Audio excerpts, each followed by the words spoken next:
ભાવનગર જિલ્લામાં બે સિંહણની લટારનો video viral. Jesar તાલુકાના નવા કાત્રોડી ગામની પ્રાથમિક શાળામાં બે સિંહણની લટારના દ્રશ્યો સીસીટીવીમાં કેદ થયા। ટીવી સ્ક્રીન પરના દ્રશ્યો 3 દિવસ પહેલાના છે, જ્યાં જુઓ કેવી રીતે શિકારની શોધમાં બે સિંહણ શાળાના નવા બાંધકામમાં લટાર મારી રહી છે। સિંહણની લટાર સમયે 4 થી 5 જેટલા શ્રમિકો રાત્રે શાળાના નવા બાંધકામમાં ઊંઘી રહ્યા હતા, જો કે કોઈ જાનહાનિ થઈ નહોતી। આ તરફ ડાંગ જિલ્લામાં રસ્તા ઉપર ફરતા દીપડાનો વિડીયો સોશિયલ મીડિયામાં વાયરલ। વઘઈથી ઝાવડા તરફ જતા મુખ્ય રસ્તા ઉપર રાત્રિના સમયે શિકારની શોધમાં દીપડાની લટારનો વિડીયો વાયરલ થયો। કારમાં સવાર વ્યક્તિએ પોતાના મોબાઈલ કેમેરામાં દીપડાના દ્રશ્યો કેદ કર્યા, જો કે એબીપી અસ્મિતા દીપડાના વાયરલ વિડીયોની પુષ્ટિ નથી કરતું।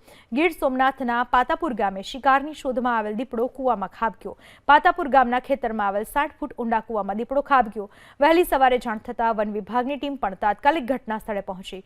દોરડાની મદદથી દીપડાને કૂવામાંથી સહી સલામત કાઢીને પાંજરે પુરાયો। દીપડાને જશાધાર એનિમલ કેર સેન્ટર લઈ જવામાં આવ્યો।